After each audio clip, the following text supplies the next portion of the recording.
VS association જે પ્રહલાદ કાકાનું છે kerosene licence હોલ્ડરનું, એને 1 જૂનથી ઈ કેવાયસીના મુદ્દે હડતાલની જાહેરાત કરેલી છે.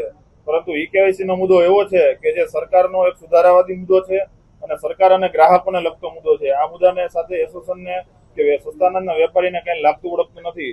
માટે નીતિગત અમારો મુદ્દો નથી. અમારા જે મુદ્દા છે કે અમારું મુખ્ય કમિશન ₹1.5 છે એ ₹3 થાય. અમને ઈ પ્રોફાઇલમાં વેપારીને એક સહાયક ઉમેરવામાં આવે. અમને ગોડાઉન ખાતેથી જથ્થો ઓછો આવે છે. ગોડાઉન ખાતેથી જથ્થો જે આવે છે એમાં ખંડણીના રૂપે મંજૂરી માંગવામાં આવે છે. અમારા વિવિધ મુદ્દા છે. આ મુદ્દાનો ક્યાંય આમાં સમાવેશ કરેલો નથી. માટે વેપારીના હિતમાં હડતાલ નથી એવું કહી શકાય. માટે અમારું ઓલ ગુજરાત ફેર પ્રાઇસ શોપ એસોસિએશન આ હડતાલને સમર્થન કરતું નથી.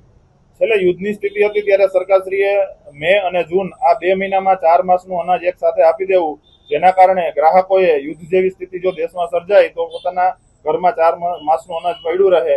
આ નીતિને લઈને અને સરકારે 4 માસનું અનાજ 2 મહિનામાં આપી દેવાની વાત કરેલી હતી, પરંતુ યુદ્ધ રોકાઈ ગયું. ત્યારબાદ સરકારશ્રીએ આવનારા ચોમાસાના કારણે ગ્રાહકોને વહેલું અનાજ મળી રહે એટલે મે અને જૂનમાં 4 મહિનાનું આ જે અનાજ આપવાનું થાય એક સાથે આપી દે એવી ગણતરી હતી.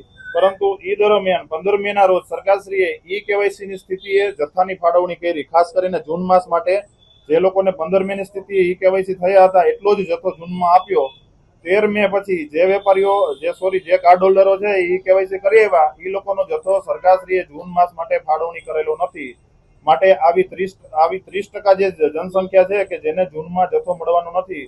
આ માટે અમે જૂન મહિના માટે આ 30% જથ્થાની અમને સપ્લિમેન્ટરી મળી રહે અને જૂન માસનો જથ્થો માસના છેલ્લા દિવસોમાં એલોટ થયો છે. 30 તારીખે 31 તારીખે એલોટ થયો હોય.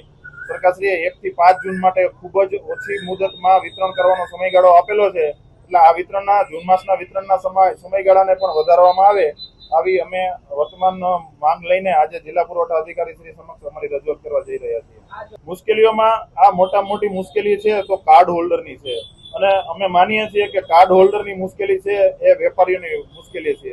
કારણ કે જે ઈ કેવાયસી છે ને એ એવા વર્ગનું નથી થયું કે જે જાગૃત નથી, જે અભણ છે, જેને ખ્યાલ નથી કે આધારની સાથે મોબાઈલ નંબરનું સીડિંગ કરવાનું હોય. મોબાઈલ નંબરનું સીડિંગ થાય તો એમનું ઈ કેવાયસી થાય. એટલે એક દબાયેલો ને કચડાયેલો જે વર્ગ છે એ લોકો જ આમાં રહી ગયા છે. એ લોકો સમજતો નથી કે આના માટે ક્યાં જવું, કોને આપણે ભલામણ કરવી, ક્યાં આપણી અરજી કરવી. આ લોકો સીધા દુકાનદાર પાસે આવે અને જે કઈ પ્રશ્ન હોય દુકાનદાર સમક્ષ મૂકે. એનું જે કઈ નિરાકરણ લઈ આવવાનું હોય અમારે એની સાથે ચર્ચા થાય, એની સાથે ઝઘડા થાય. આ લોકો સમજતા ન હોય એટલે અલ્ટિમેટ તો જે કઈ પ્રશ્નો સરકારની જે સ્કીમ હોય એનું જે પૂરેપૂરું ઇમ્પ્લિમેન્ટેશન ન થાય એના માટે દુકાનદાર ભોગ બનતો હોય છે. એટલે આ રેશન કાર્ડ હોલ્ડરના જે પ્રશ્નો છે એ અમારા પ્રશ્નો અમે સમજીએ છીએ.